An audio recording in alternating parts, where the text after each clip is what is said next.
The presentation slides, recording, and CME evaluation will be available on the webinar website at the conclusion of this presentation.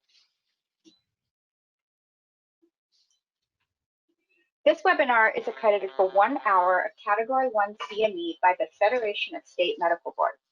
If you are watching in a group setting, please make sure you register for the webinar and complete the evaluation as an individual to receive CME credit. A link to the post-webinar evaluation will be emailed to you after the presentation. Please complete this evaluation within the next 2 weeks to receive CME credit. The speakers, course director, and planners of the Federation of State Medical Boards and Washington Medical Commission have nothing to disclose.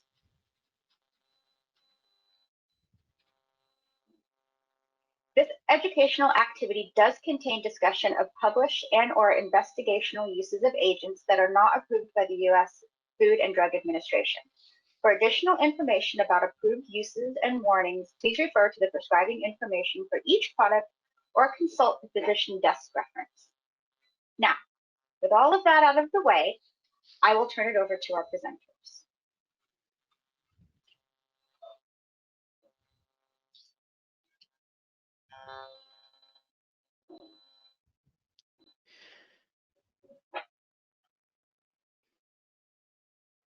Great.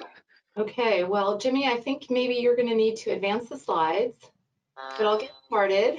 This is Diana Curry, and I'm pleased to be here this afternoon with Chelsea Enru. And we are going to be speaking to you about the healthcare needs of the LGBTQ plus population. And when our slide gets to the objectives, hopefully, we'll go over those. Jimmy, do you have control?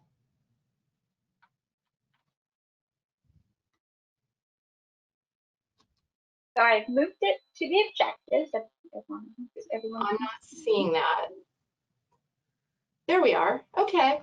So here's our objectives today, everybody. We're going to assess the unique needs of the LGBTQ plus population of patients. We will also talk about how to address primary care needs for transgender patients. And our main objective, of course, is to lessen the gender and sexual minority disparities that exist in this population, primarily due to fear, stigma, discrimination, and institutional biases in our healthcare system. Next slide. So just to set the stage, this is data from the Williams Institute. It shows that in Washington State, most recent survey, we have 5.2% of our patient population, or of our total population, that identifies in the LGBT community. So this is not an insignificant portion of our population. Next slide. So these are the typical healthcare disparities that we discuss in various minority populations.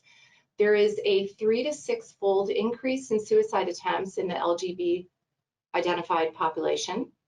Transgender folks have almost an 11-fold increase in suicide attempts. LGBT people have increased rates of depression, anxiety, and substance use disorder. And the youth have even higher rates. It's estimated that each episode of victimization for an LGBT identified person, such as physical or verbal harassment or abuse, increases the likelihood of self-harm by about 2.5 times. And discrimination by healthcare providers is strongly correlated with increased rates of suicide thoughts and attempts. So it's very important that we have access to gender-affirming medical care, because this is associated with a lower prevalence of suicide thoughts and attempts. Next slide.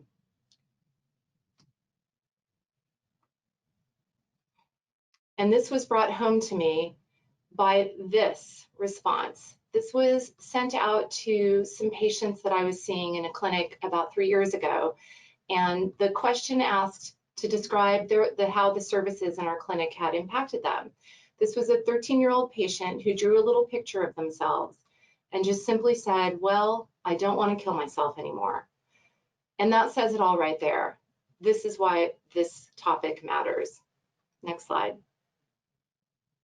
I'm going to turn things over to Dr. Enru now. Great, thank you, Diana. So LGBT is an umbrella term, and there's a little bit of alphabet soup that can go with that. The LGBTQ, LGBTQIAA, and the list can go on. But for today's purposes, we'll use LGBTQ. And that it mixes a population of people who self-identify based on sexual orientation, which is the LGB, the lesbian, gay, bisexual populations, and individual gender histories. So that's the transgender spectrum, which can include non-binary or gender fluid individuals as well. Now, those individuals may also identify with different sexual orientations. So encompassing more than one letter in the LGBTQ umbrella. And as you can see in the picture there are some examples of terms that are under that umbrella. That's definitely not an exhaustive list. And one of the main things to understand with the LGBT community and the community at large is that orientation does not equal behavior. So sexual orientation and sexual behavior based on gender identity or gender expression is inaccurate, or based on someone's identification as perhaps heterosexual. There are plenty of people who identify as straight who have engaged in same-sex experiences, and that non-gay identified men have sex with men and women, that they may or may not identify as bisexual, but yes, they may be a man who has a sex with men occasionally, or who have in the past. The overwhelming majority of lesbians have had sex with men, though that's not a given that everyone will. And then in the transgender population, that diversity again just blossoms even more, because some folks identify as transgender and they may identify as gay for trans males, or they may identify as heterosexual and be in what looks like a heteronormative relationship. They may identify as bisexual or as lesbian. So there is a wide variety of orientation and behavior, and it's important to ask about both. So who do we ask? Well, we ask everyone. That's the answer. One of the things that I'm going to be focusing on here is how do we ask everyone to make it an inclusive and accepting practice. So sexual history is an important part of our history in general with in regards to our patient history. So some of that can be taken even on our intake forms. Some of that can be taken by our medical assistants. Some of that is one-on-one with the providers. And it can be challenging. So when we ask everyone, I also mean that means we're asking adolescents, particularly at well childs. We're asking adults. We're asking older adults. We're going to start out with a case. So here's a 68-year-old female with a history of hypertension, depression, and prediabetes presenting to establish care with your primary care office. Currently on hydrochlorothiazide, metformin, and Wellbutrin. She's a G3P1, status post, total hysterectomy for fibroids 30 years ago. Basic stuff. So I want you to take note of what kind of questions would you want to ask this person in terms of just sexual history, social history, etc. We're going to go and then, yeah, remember your questions and we'll compare to later. So with interviewing basics, that if you can have a patient-centered and sex-positive approach, that is going to be the most open way and most affirming way to engage with your LGBTQ patients. And really, it's not awkward unless you make it awkward. And that's where practice makes perfect. The thing too is that if you don't ask the questions, the answers won't come. Patients want us to ask questions. There are multiple studies that show that patients do want to talk about sex, but are scared to bring it up. Using culturally sensitive language, which oftentimes means ungendered language, is really important. So when I'm asking, are you married? Now that's actually a great question that I can ask, and I'm proud to be able to ask. But I say, what's your spouse's name? Instead of, what's your husband's name? What's your wife's name? And a spouse is a gender neutral term.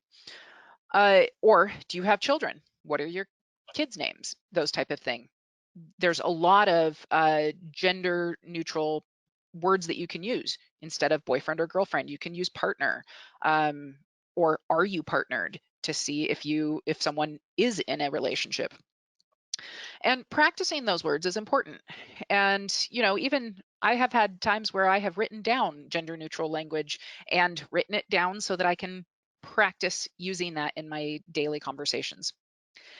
And then when we're taking sexual history, knowing your yuck face is real important, because you may come across some things that are new to you, that you may not know about and that you may not find appealing.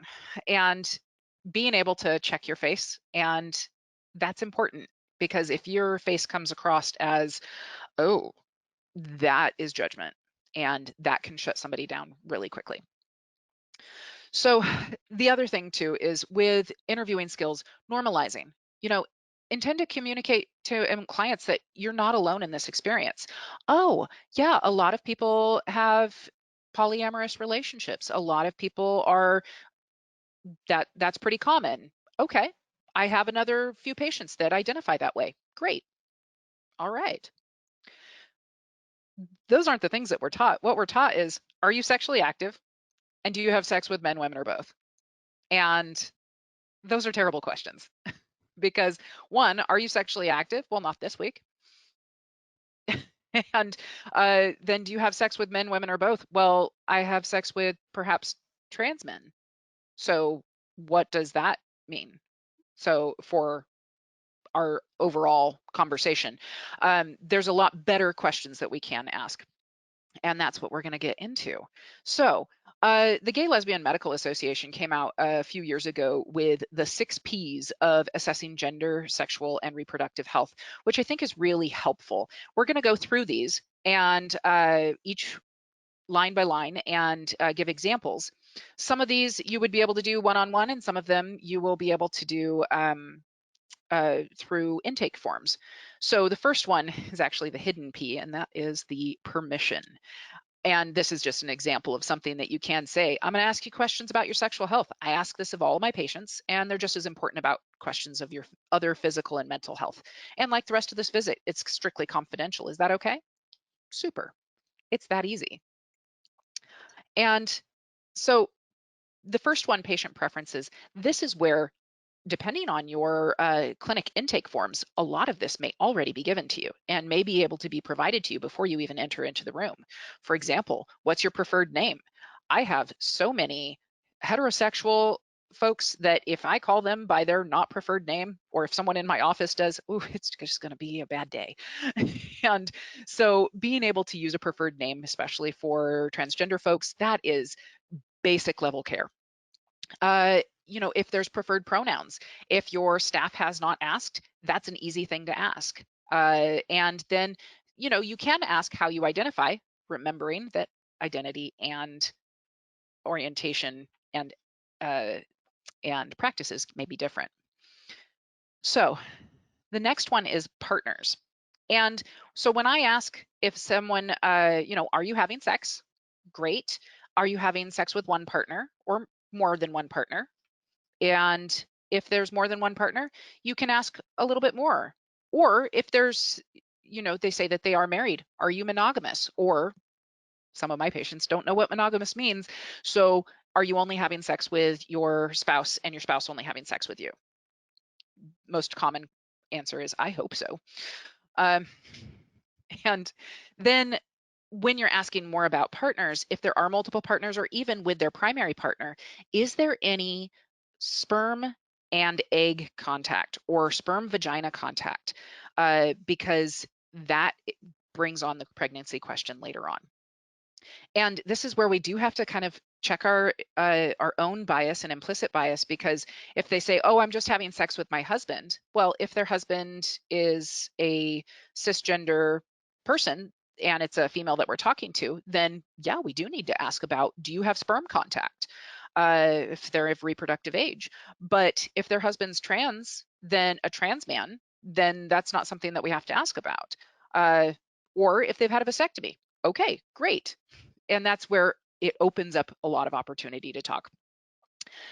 If there are multiple partners too, particularly in the LGBT communication or community, as well as actually a portion of the hetero community, that there's a lot of people who have a lot of sexual partners. And with apps like Tinder and many of the dating apps, makes it very easy to have sex with someone that you've just met.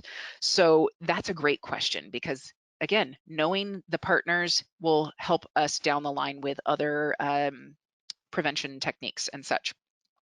Other things is that if you've ever traveled to have sex with other folks, or if you have experienced physical, sexual, or emotional violence from someone that you're involved with, that's an important question for all populations, because violence, intimate partner violence, can happen to anyone, but it is especially prevalent in the LGBT community. Then we get on to the next P, which is practices. So what kind of sex are you having? Sometimes I ask, what goes where? Are you having oral sex? Are you having anal sex?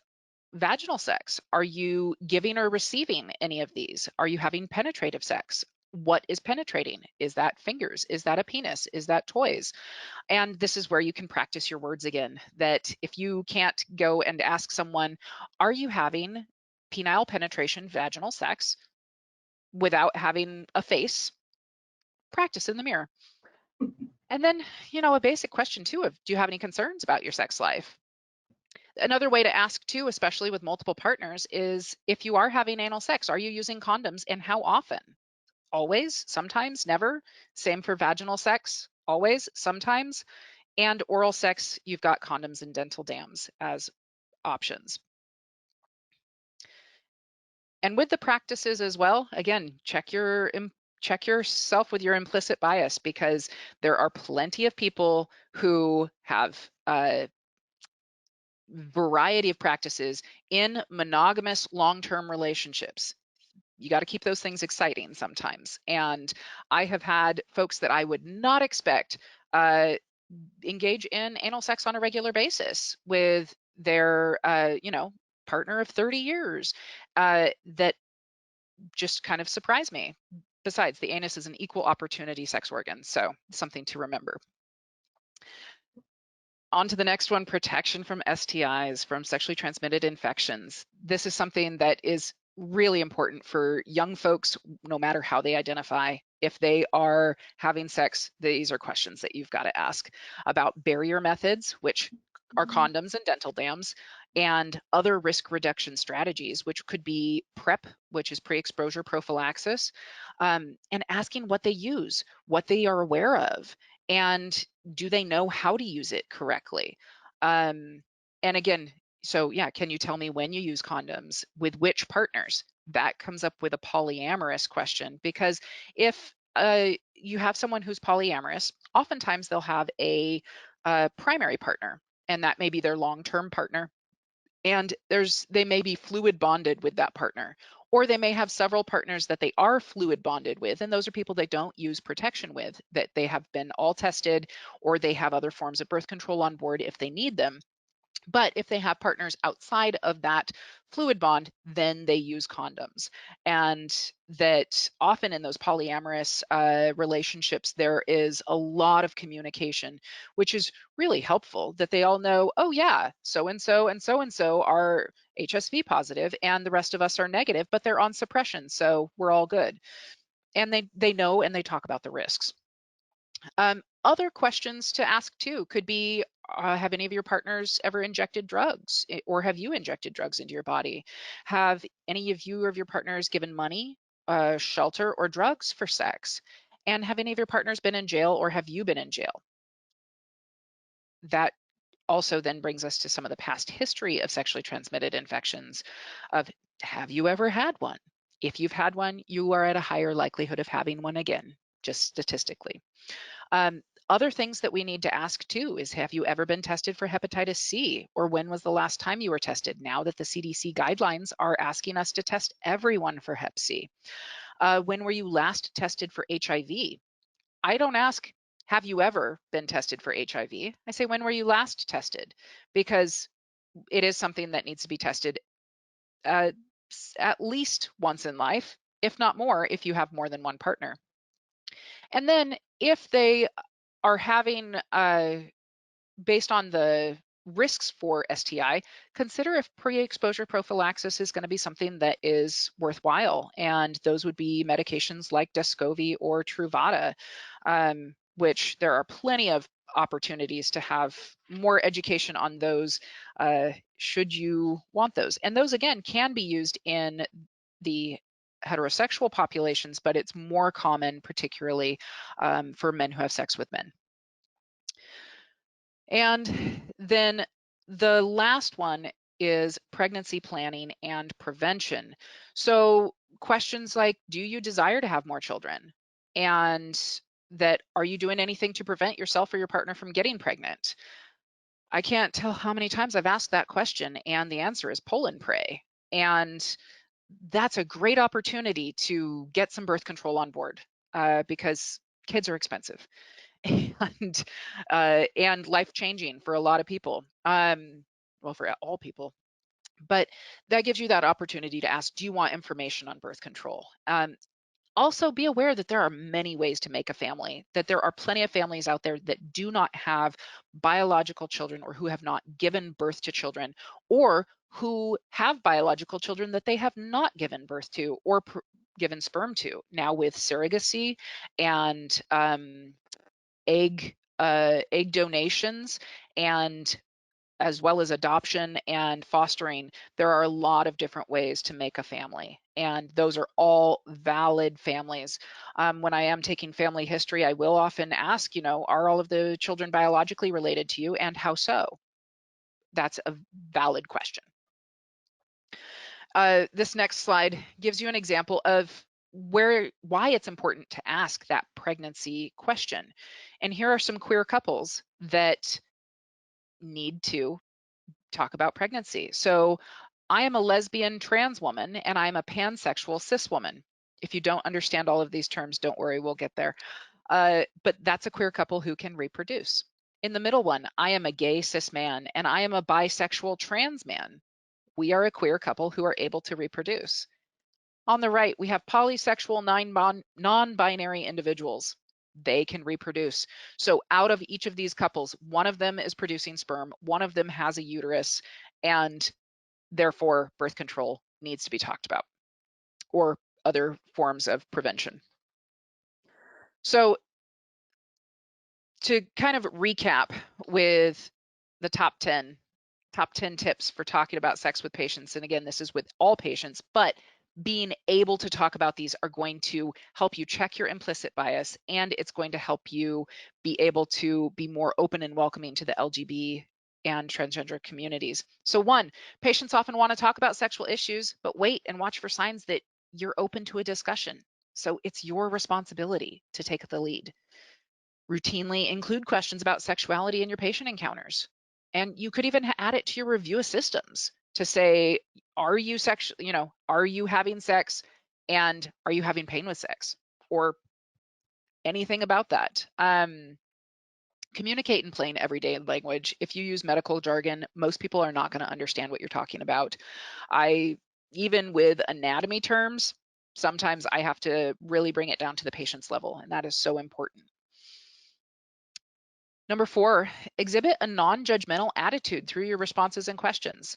Having a curious questioning is a great way to try to take judgment out of it. And a curious face is not a judgmental face. Try not to phrase a question so that the negative answer is easiest. So instead of have you ever, that when was the last time, for example, with the HIV question, or how often do you engage in this practice? Be prepared to be embarrassed or awkward. I've put my foot in my mouth so many times, and I just I own it and say, oops, that was me. Don't let it be a deterrent. Keep going.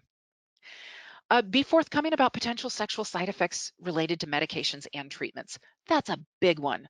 Gosh, the SSRIs have such an impact on people's lives and really, I feel like get not talked about enough.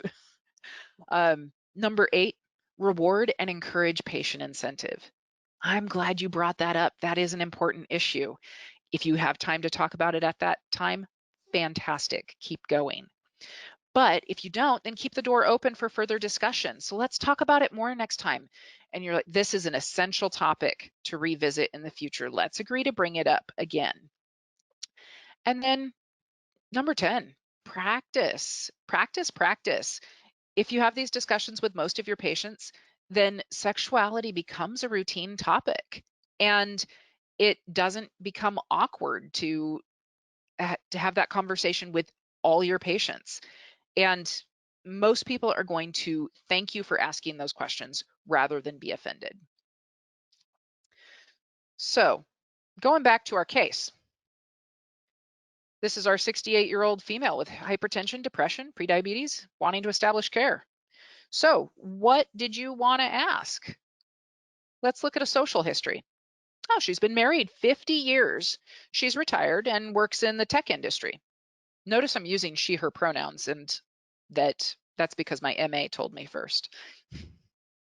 And then if we take a sexual history, we might find out that she identifies as bisexual. She does use she, her pronouns, but she goes by a nickname. She's had 12 partners in the past year. She and her husband had decided after 50 years, let's become swingers. Let's open it up and see what else is out there. 10 men, 2 women, most met through the friends or internet. Receptive vaginal intercourse and gives and receives oral sex. Not using condoms because she's had a hysterectomy. She can't get pregnant. She doesn't have to worry about it, right? No history of sexually transmitted infection, but she's never been tested. And none of her doctors have ever asked her to be tested. Huge missing link for preventative care right there. And this is a real case. So this is an opportunity to really be able to identify someone who's bisexual who may be hidden before and be able to prevent disease in this patient and prevent it from further spreading in the community. So with this, I hope that you have some understanding of how we can check our own bias when we're taking histories. Just because someone looks the way they look may not be the way they act and may not be giving you any information about who they are having sex with and what kind of sex that they're having. So with that, I'm going to move on to Diana and moving on to transgender healthcare. And Diana, I think you are muted. There, better? Thanks, Chelsea.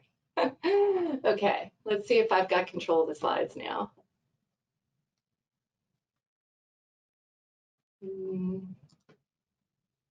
Okay, so we're going to start with some definitions. Very briefly, the sex assigned at birth is based on the external genitalia. So I'm an OBGYN. Every time a baby comes out, I say, oh, look, it's a boy, it's a girl. Of course, that's based on what's between the legs. There's sexual orientation, which is what a person feels attracted to physically or romantically in another person. And that, by definition, requires another person. So it's a dyad type relationship. There's gender expression, and that's really how one chooses to dress or appear on the outside. And so one of my favorite points to make is that the definition of what is appropriate for a traditionally masculine or feminine look varies during every episode of history, every culture that you visit. So here's a picture of a 17th century male French aristocrat who has a long curly hair and the sort of the dress and the high heels with jewels. What we would think of as being very feminine nowadays actually was the epitome of masculinization in the past. So that's gender expression. And then there's gender identity, and this is the internal sense of oneself as masculine or feminine or somewhere in between, and it is not determined by external genitalia or the external appearance. It is also only something that you feel internally. It does not represent any relationship to another person. And so with transgender people, the most recent statistic is that there's about 1.55 million people that identify as trans in the US right now. And just to put this into context, by comparison, multiple sclerosis at any one time, there's about 400,000 people. Parkinson's, 1 million, and Alzheimer's, almost 5.5 million people. So being trans is not rare. It's right in there with all kinds of other things that we see all the time in the medical office. And then it's very important to point out that being trans is itself not a disorder or a medical condition that needs treatment. The only thing that needs treatment is if a trans person experiences gender dysphoria, which is the discomfort or the distress that you feel due to an incongruence between the sex assigned at birth or your physical body and your gender identity, that internal sense of who you are. That's what we treat. So this just shows that Washington State has a rate of about 0.62% people that identify as trans. We're the 11th most prevalent state in the country. And this slide shows the density of people that are trans compared to our population. So take a look in the red circles. On the right, you see the population density. And on the left, the Puget Sound area, you see the number of little green dots, which is the trans population density. So you can see that there's a lot more green dots, meaning we have a relatively high percentage of trans folks in our area. So do we always know who our patients are? So this was a survey that was done for trans folks many years ago now in 2010, but it's been reaffirmed since then. And it basically asked the question, when seeking medical care, how many people know or believe you're trans or gender nonconforming? And the answer was that 21% responded nobody knows, and 33% responded only some people know. So that means over 50% of the time, we might be seeing a patient that we don't even know is trans. So this is going to be a thing. You are going to see patients in your practices that are trans. So this is something you do have to have some familiarity with. This question from the same survey asked the percent of respondents who reported not getting timely care due to provider discrimination. So that's the point. We need to not have provider discrimination, because what you see here is truly tragic. You see for male to female people, in the red, 22% avoided getting or delayed getting needed care and 25% preventative care. And for female to male transgender people, 42% delayed or avoided getting needed care, and almost half of them avoided getting preventative care. So that's just really tragic and inexcusable. So we have to do better than that. So why do trans people avoid getting health care? And it comes down to a complex number of reasons, but it really at the heart of it is the microaggressions, micro-insults, micro-invalidations that people experience on a daily basis. Things like people not using their preferred names and pronouns, saying something like, oh, well, you're not a real woman or a real man, and therefore we don't need to do blah, blah, blah test. You know, that's just really hurtful. Having binary gendered bathrooms, having an unwelcoming environment, having your intake forms or your EMR not reflect the various diversity of people that exist out there as described by Dr. Unruh. And then you get into the intersectional microaggressions. So add to somebody's gender or sexual minority also a racial minority, or being impoverished, or having housing instability, having uncertain immigration status, or being non-English speaking, or body habitus. Think about your own implicit biases when you walk into the room and you see a person. What are you already assuming about them based on how they look, their weight, their gender, their dress, that kind of thing? We don't even realize it. That's why it's called implicit bias. So we have to really start examining our own implicit biases and asking ourselves, do I have a preconceived notion of what I'm expecting here? And really trying to ferret that out and do better. This is a minority stress model that is widely discussed mainly in the psychological, psychiatric literature, but just to give people a glimpse of the kinds of complexity that occurs over time with people from minorities, whether it's racial, gender, sexual minorities. So first of all, you've got the causal factors, which include prejudice, institutional discrimination, that type of thing, those microaggressions, micro insults, micro invalidations. That causes people to develop coping strategies, many of which are not very positive coping strategies, things like concealing who they really are, suppressing who they really are. You get internalized homophobia or internalized transphobia. You get devaluation of the self. I feel worthless. I'm not a good person. I'm not worth it. Nobody loves me. Nobody likes me. Everyone hurts me. That leads to anxiety, depression, suicidal ideation, and suicide, as well as risky sexual behaviors because someone doesn't feel like they're important or valued. And this then, of course, gets into substance abuse, suicide, HIV, STDs, other things. So it becomes a vicious circle. And as healthcare providers, we have to be aware of it and we have to intervene every time we can in every opportunity.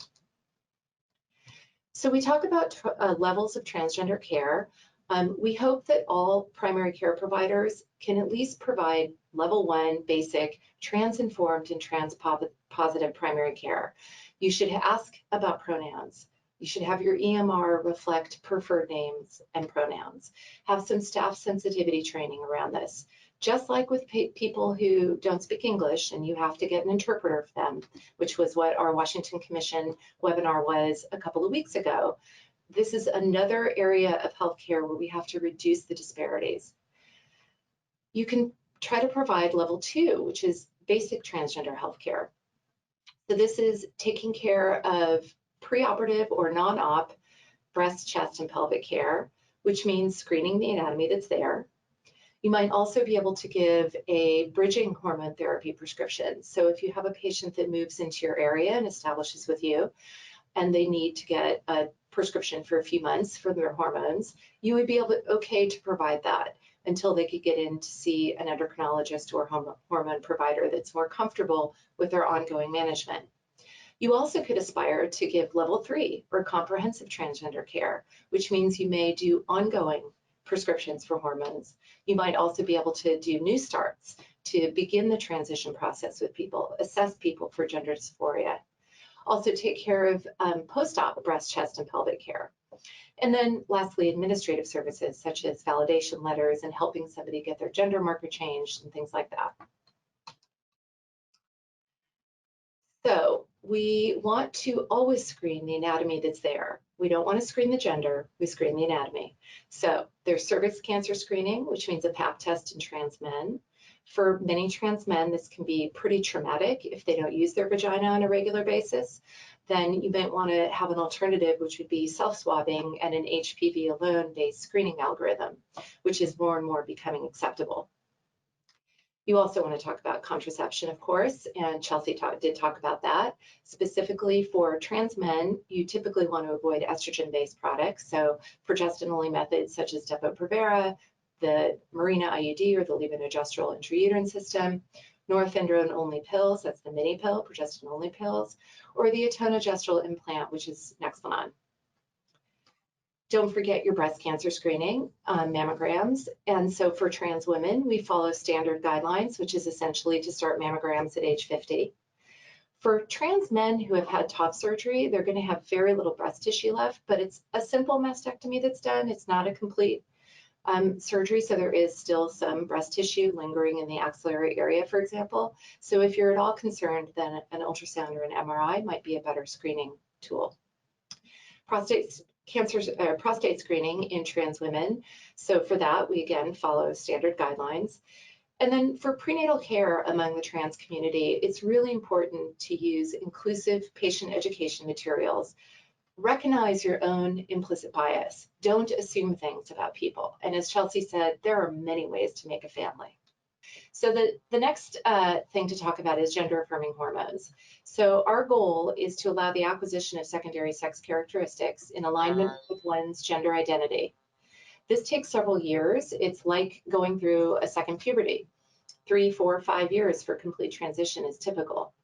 So there are some changes that are permanent and some that require ongoing hormone treatment. For female to male trans folks, we use testosterone plus or minus contraception. And for male to females, we use estradiol and a testosterone blocker. For trans youth, we often will also use GRNH analogs. For masculinizing hormone therapy, we typically use testosterone. This can come up, there we go. Jimmy, I'm going to let you advance slides. So we typically use testosterone, and this can be in a form of an injection or topical. We usually give this every 7 to 14 days, and patients are taught to give themselves injections. We start low, we go slow, we bring people up to a kind of a full kind of adult dose is how I think of it. And starting with about 50 milligrams every couple of weeks, and then going up to a total of 60 to 100 milligrams every week. Our goal is the physiologic range, which is 300 to 800 nanograms per deciliter. And typically I check a level mid-cycle, which is going to be somewhere around 400 to 550 nanograms per deciliter. We get increased facial hair and body hair and a deeper voice. And these things tend to be permanent changes that are never going to go back. There's also the unfortunate side effects sometimes of more oily skin, acne, and possible male pattern baldness if somebody has the gene for that. There's also increased muscle mass and some increase in weight due to that. This is a scheduled medication from the DEA, so a new prescription is required every 6 months. Let's see, can I advance? Next slide, good. Feminization. So for this, we typically use estradiol, which is either in a tablet or a topical or an injection. Our goal, again, is the physiologic range. On average, for cisgendered women, you're going to see about 100 to 200 picograms per mil over the course of a menstrual cycle. It fluctuates a bit every day. So we aim, again, in the trans feminine population for that average of 100 to 200 picograms per mil. Most commonly, we use tablets. They're the easiest to titrate and the cheapest and the most available. We use them in an off-label fashion, so typically sublingual instead of oral. We have someone let the tablet dissolve under their tongue for a couple of minutes and then swallow the rest of it. Starting with 2 milligram tablets, 1 per day for a few weeks, then 2 per day, and then a very common dosage is going to be somewhere between 4 and 8 milligrams per day in divided doses. Estradiol injections can also be used. These have variable availability. There's sometimes shortages of them. They also are very hard to titrate. Getting a good stable level is difficult with the injectable estradiol. It's a long-acting depot formulation, and sometimes you can get very high levels that take many, many weeks or months to come back down to the range that you want. So less widely used and less recommended by the major medical associations. We use testosterone blockers as well because the standard dose of estradiol that we're using is not enough to completely suppress the hypothalamic pituitary testes axis. So we go ahead and we block testosterone as well. Typically, spironolactone is used. This is a very old, tried and true drug. It's a potassium-sparing diuretic and antihypertensive that was studied decades ago. And when they did the studies, they noticed that the men all got gynecomastia. So they thought, what's going on with this? So they studied it some more, and they found out that it has anti-androgen receptor activity, as well as direct suppression of testosterone synthesis. If somebody can't tolerate spironolactone, or if that's not enough for them, we also can use 5-alpha reductase inhibitors, finasteride and dutasteride. These work directly to block the conversion from testosterone to dihydrotestosterone in the pilosebaceous units. Very good for people that have already some male pattern baldness, can help with regrowth of that hair over time. So with feminization, you see softer skin and less facial hair growth, although the facial hair that's already there does have to be removed with electrolysis or laser. You get improved mood. Those are very early changes that we see. And then eventually you'll get some redistribution of body weight, decreased muscle mass, and breast development. The breast development is a permanent change. It is on average to be expected that somebody will get about an A cup to a small B cup, occasionally a little more, but that's usually about it. So for some patients, that's not adequate. So they'll want more surgical approaches. So this just summarizes the monitoring that we do.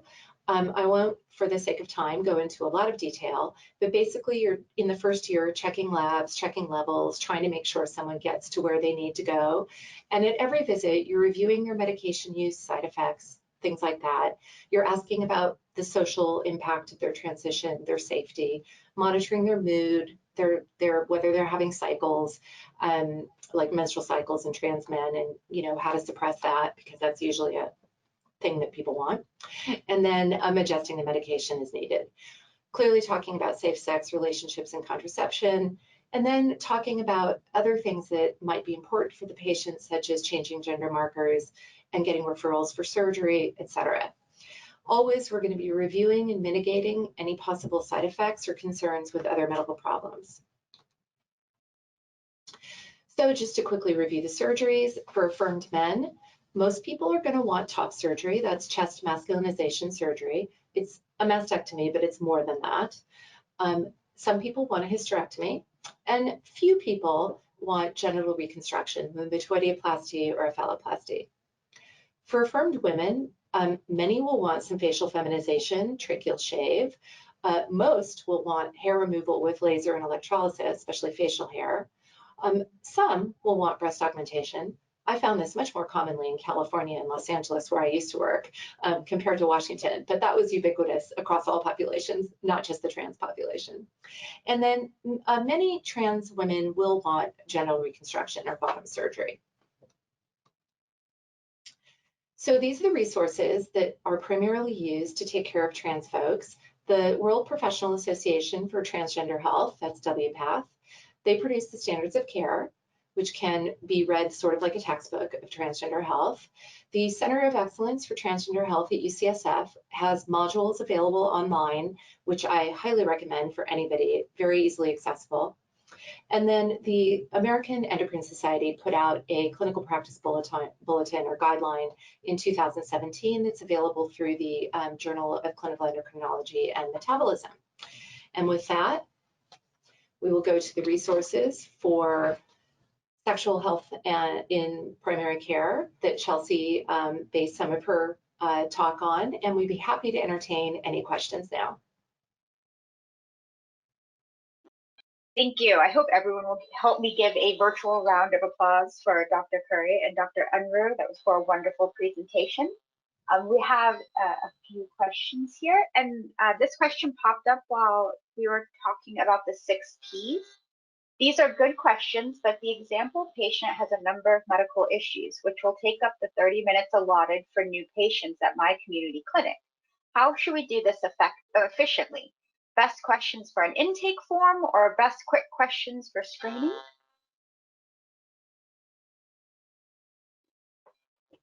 Dr. Unruh is going to relocate to tag team. Okay, we're on speaker now. Okay. Technical difficulties. So here we go. Move in. That's a great question. And a lot of it may also depend on what their issues that they want to discuss that day are. That, I generally try to do bare minimum of marital history, and if you're having sex with more than one person, and then you can ask some of those other questions and bookmark it and say, that's an important thing that we need to come back to. Let's make a follow-up appointment. And that can be a great way to get them back in the door. Also, you're not denying them the time and information, but saying, that's something that we do need to look into further. Here's a note to reception. Let's schedule for a 2-week follow-up. Thank you. And I know you mentioned kind of checking your face by practicing in the mirror, but do you have any other suggestions on how to check your face? Should you work with a colleague or maybe a friend? Any tips for practicing? Yeah, that actually I went to a seminar where they recommended that you they actually gave us a list of all these different sexual practices that they said, go and look in the mirror, take it home and read these aloud and ask these questions and look at your face as you ask them. And it's hard. Some of us wear our faces on our sleeves right now with the pandemic. A mask helps a lot. You know, our eyes can only pass so much judgment. We can't necessarily see the rest of the face. But I think practicing a face of curiosity rather than of judgment. And I mean, I'm using my eyes and eyebrows a lot for those of you who can see my face, but yeah, saying, oh, that's interesting, tell me more, is a way to kind of check that face.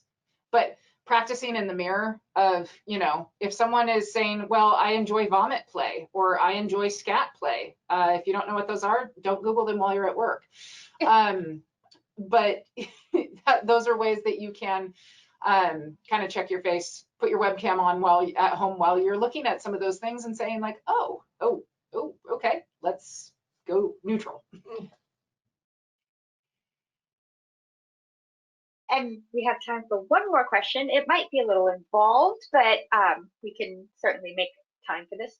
So the question revolves around, at the beginning of the presentation, you mentioned kind of talking with children during their wellness visits, you know, about their sexual orientation or identification, and what happens when parents become involved and maybe a little defensive in their child's wellness visits. Yes, so in the adolescent visit, which would be starting from about age 12 or 13, the American Academy of Family Physicians and the American Academy of Pediatrics recommends that there is a one-on-one time with the child or adolescent that is only with the provider. And that's the time where you get to ask about mental health. It's when you get to ask about sexual health and I ask my kids too, is there anything else that you have questions for me or something that if you don't have any questions, this is just your opportunity to ask things that you might not want to ask in front of your mom. And that's the prime time to ask those questions. Even with the sports forms that are put out by those organizations, the most updated sports forms have gender identity and sex assigned at birth. So that will give you an idea into, particularly for kids who may be questioning gender. But then for sexual activities, that's just stuff you got to ask on those one-on-one. So it's not something I routinely ask 8-year-olds, but for adolescents, it's part of a standard history. And I would just say that most parents, if you say to them, look, you know, we want your kid to talk to you, but sometimes kids are more comfortable talking to a stranger, their doctor, whatever, and you would rather have your kid talk to me and get answers from me rather than find out this information or try to find out the information from their friends or on the internet because you're not as confident that that information is accurate. So I think when you tell parents that, they're, yeah, like absolutely on board. I'd much rather have my kid ask you if they're not going to ask me. Obviously, we want them to talk to their parents. And with that too, there is also recognizing that gender dysphoria is a mental health condition, as depression and anxiety. And in the state of Washington, over the age of 14, you cannot disclose that information to the parent without the patient's explicit permission. And I tell my patients that as well, unless they're in danger of harming themselves or others, that this is just between you and me. I can't say anything to your mom. Thank you so much, Dr. Curry and Dr. Unruh. This has been amazing. And thank you everyone for joining us. This presentation will be available to review later if you need it. It will be on our website. The presentation slides and evaluation will also be there. And you can provide feedback you can provide feedback after the presentation when you receive your evaluation. So thank you so much for joining us. There is a lot of output of thanks for your presentation, and I hope everyone takes care of themselves and each other. Bye.